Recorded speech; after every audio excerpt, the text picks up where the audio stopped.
Hello. Hello. Hmm. So we had a lovely chat this morning, and the theme of the chat was safety. hmm Um, and this is what we want to share today. What is safety and why we need it Hmm. on our path to healing Yeah. and also on an everyday life? Yeah. I'd say it's so important um, on our path to heal. hmm Uh, Feeling safe enough to feel the things that we didn't feel safe to feel. Mm. So then finally these stuck energies can move. And also to find safe people around Mm. us. This is the important part. And find the sense of belonging. Yeah, it's for me. Here's a little thought experiment: is if you were truly feeling safe, Mm. how how it would be so much more natural and easy to feel that you belong. And when we belong, and a belonging that touches into our authentic self. Mm. So this safety really being a vehicle to tap into our authentic self, our authentic nature, our needs, and be able to, from there, To flow. yeah. And then on the other hand, if you're not feeling safe, um, how can you get there? Yeah. So safety being so important for our healing journey to be able to feel what wasn't felt, Mm. but also the ultimate goal uh, being to feel safe. Mm. And also how we have different ways of feeling safe Mm. in an unhealthy way. Yes, yeah. This was a curious one, and Yeah, we kind of discover that both of us we are in a on the other side of the pendulum. mm, What makes us feeling safe? That is a useful tool as well at yeah, some yeah, point. yeah. There's some jewels in it. Yeah. So now what we're kind of getting into survival Patterns. patterns and mechanisms. These are often put in place early in childhood. Mm-hmm. I know for me, my survival mechanism that gives me an unhealthy sense of safety is withdrawal, making myself small. Um, yeah, there's all sorts that come with this. Mm-hmm. Because I'm doing that, because I'm not letting myself really follow my heart's desire, really get into my authentic self, it means that I end up repressing anger, no, Mm. holding anger. Yeah. But again, to stay safe, I can't express it, so I've got to repress it, and then Mm-hmm. it leaks out. Yeah, and of course, anger and healthy anger is our life force energy. Yeah, yeah, and it's so that life force Mm-hmm. energy is being repressed. And it can't go Yeah, and move forward. Of course, the jewel is in this pattern. Correct me if I'm wrong. uh-huh. Is that you are very connected with yourself. Like Yeah, you can set the boundaries, or you can be with yourself. yeah. There's truth in that. I Mm-hmm. can be with myself. I'm happy to be alone. Yeah, exactly. Yeah, there is because of this lack. Uh, and again, going back to early childhood, for me, it was I was given so much value. My perceived value was when I was quiet in the corner. I was talking to my mum a while ago and asking her about my childhood, and she's like, "Oh, you were such a good little boy. You were really quiet, and you just stayed in the corner entertaining yourself." And when I heard that, it's like, yeah, this is pointing to my pattern that I've been Mm-hmm. stuck in, um, where I'm valuable, I'm safe when I withdraw, And but life is about getting out there into life.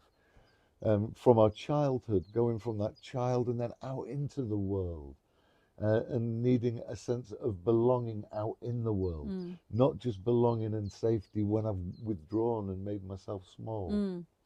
Yeah, and from my side, I am on the other side of the pendulum. Mm. For me, safety is going out to the world and doing things for others, Mm. doing, but then I burn out myself. Mm. So this life force energy is kind of very strong and very scattered, and it's connected with feeling safe Mm. when I'm doing things for others, because that was also put in place in my childhood. Mm. So my doer, my kind of energy is focused on doing things for others. Therefore, it's so hard for me to do for myself Mm. because it was unsafe. Only safety is with others. Yeah. That put me in a lot of troubles along my life. A lot of people abuse me because of my willingness to do things for Mm. others and forgetting about myself. Yeah. Yeah. I think one of the cause to my pattern was I stopped me from saying yes to life Mm. because I was told it wasn't safe, and yeah, I was safe in my corner. And actually, what you tap is like in both cases, in my side going to do other things for others and you sitting in the corner, we stopped our yes to life, Yeah. to our life. Yes. I think that's the key, isn't it? It's our life, our Mm. authenticity. Yeah.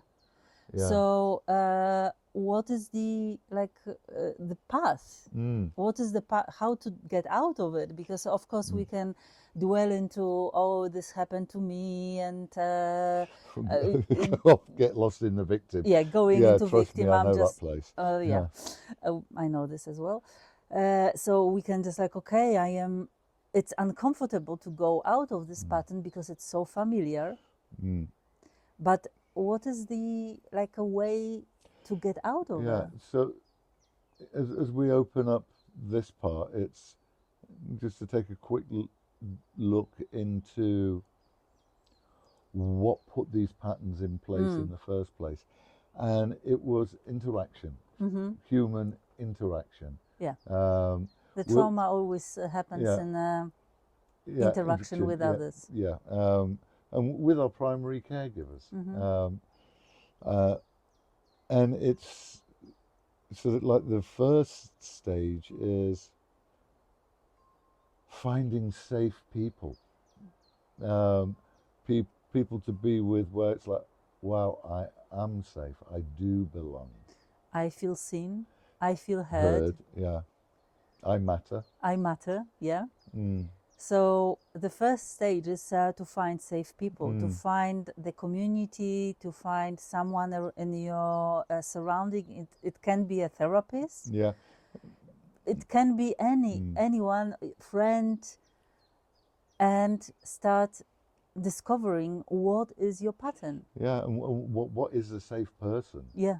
Yeah, um, it's not someone who is going to rescue you. No. And not someone who will tell you what to do.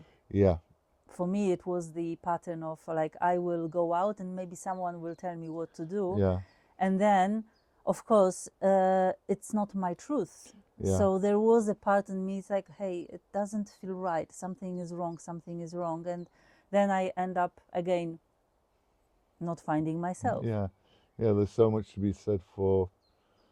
I think one of the cores of a safe person is they're neither going to try and save you or blame you, Mm-hmm. um, but to hear you, to recognize you. Yeah.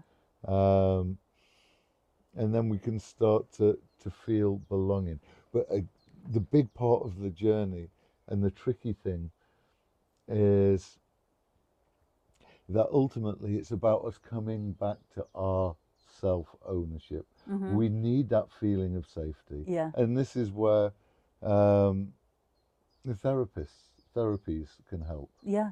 Ones where, and I think an important thing here is finding a therapy or a therapist that has a priority to meeting you Where where you you're are. at. Yeah, Exactly. yeah.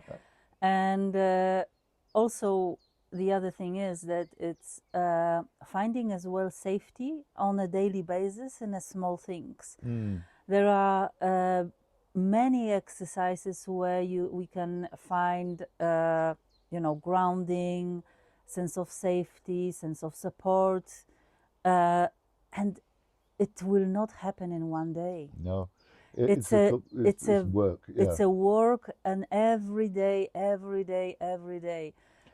And it's quite funny, for example, for Mm. me, like we came over to our forest place first time, and I froze This was confusing for me. because for me, safety is around the people Yeah. in a city. Mm. When I was in outside the city, in a forest, in a beautiful space, now I feel safe here. But that time I didn't, because Mm. I was out of my comfort zone. Whereas, Paradox. yeah, and for me it was the opposite. Yeah. It was like, oh, this makes me feel so Mm. safe. There's no threatening humans, just bird song and the other creatures around And for me, it's like, where are the humans? yeah. So now we are, just after a few years, we are discovering what was these patterns Mm. that were brought us to this place and how they are playing in our lives. And for me, it's little steps to learn how to feel safe here, Mm. to find connection, and discovering what helps me to reconnect with myself. Mm. Whereas me, it's about finding Mm. safety with people, and a big part of that for me is boundaries. This is something Mm. that's really landing deep within me of the importance of on a healing journey is boundaries. Yet we can set healthy boundaries or unhealthy Mm. boundaries. It's not just boundaries with others; it's boundaries with ourselves. Yeah. And I think one of the things for me here has been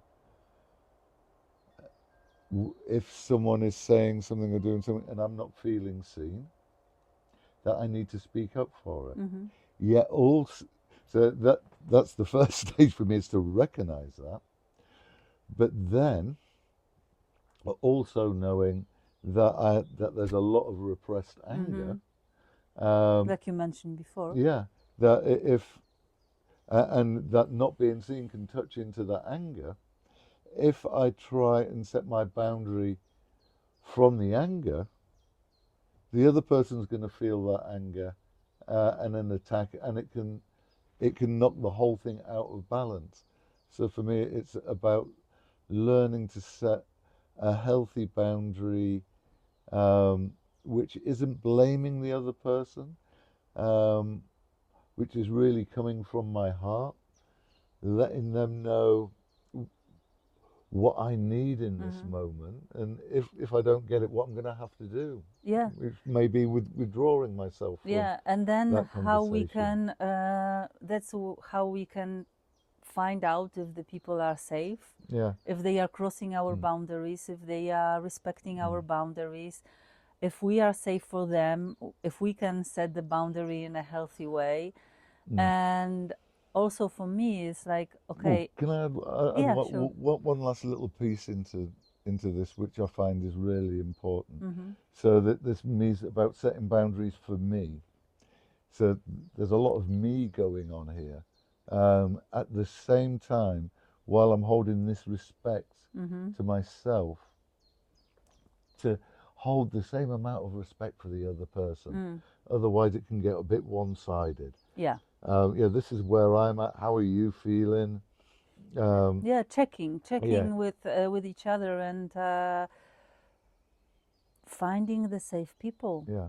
and finding if we can feel safe, and also if they can feel safe with us, and Yeah. build this mutual trust. And also, we're starting to discover, is this a safe enough person to go further on my journey with? Yeah, Yeah. absolutely. They may end up being just an acquaintance or a friend or a close friend, or all the way down to like what we have, Yeah. soulmates.